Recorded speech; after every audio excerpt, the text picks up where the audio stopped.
Dans un coin douillet d'un étang baigné de soleil, vivait un petit poisson nommé Étincelle. Elle aimait sa maison paisible, mais une petite peur l'empêchait d'explorer le milieu plus profond et plus sombre. Chaque jour, Étincelle regardait d'autres poissons jouer joyeusement au milieu de l'étang. Elle souhaitait pouvoir les rejoindre, mais l'inconnu lui faisait peur. Un après-midi ensoleillé, le bateau-jouet préféré d'un enfant flotta au milieu profond de l'étang, dérivant de plus en plus loin. L'enfant avait l'air très triste. Étincelle prit une grande inspiration, ses écailles scintillant d'un courage nouveau. Elle nagea courageusement vers le milieu plus profond et plus sombre. Étincelle poussa doucement le bateau-jouet avec son nez, le poussant lentement vers le bord de l'étang. C'était plus lourd qu'elle ne le pensait. Soudain, d'autres poissons du milieu de l'étang remarquèrent sa lutte. Ils se précipitèrent pour l'aider, leurs yeux remplis de gentillesse.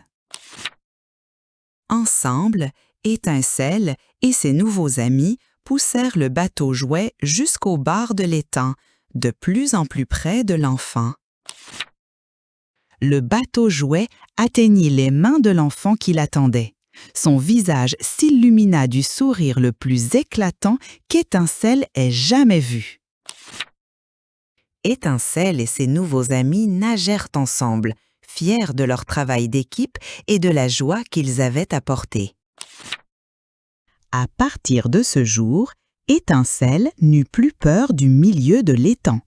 Il était rempli de nouveaux amis et d'aventures passionnantes. Ensemble, ils explorèrent des grottes cachées, découvrirent des galets étincelants et firent la course à travers les plantes aquatiques ondoyantes. Étincelle apprit que la bravoure ne consistait pas à être sans peur, mais à affronter ses peurs avec un cœur aimable. Elle apprit aussi que parfois, les plus grandes aventures se trouvent lorsqu'on aide les autres dans le besoin. Et surtout, Étincelle réalisa que la véritable amitié peut s'épanouir dans les endroits les plus inattendus. Un jour, ils trouvèrent un petit caneton qui avait perdu sa mère près des roseaux. Le caneton avait peur et était seul, alors Étincelle et ses amis décidèrent de l'aider à retrouver son chemin vers la maison.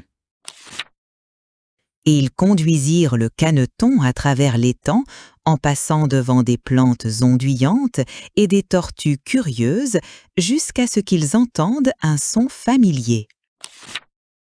Quoi? Quoi? C'était la mère du caneton. Elle cherchait frénétiquement son petit perdu. Le caneton se précipita vers sa mère et ils s'embrassèrent lors de retrouvailles réconfortantes. Étincelle et ses amis sourirent. La mère cane remercia Étincelle et ses amis pour leur gentillesse, et ils ressentirent tous une chaleur dans leur cœur.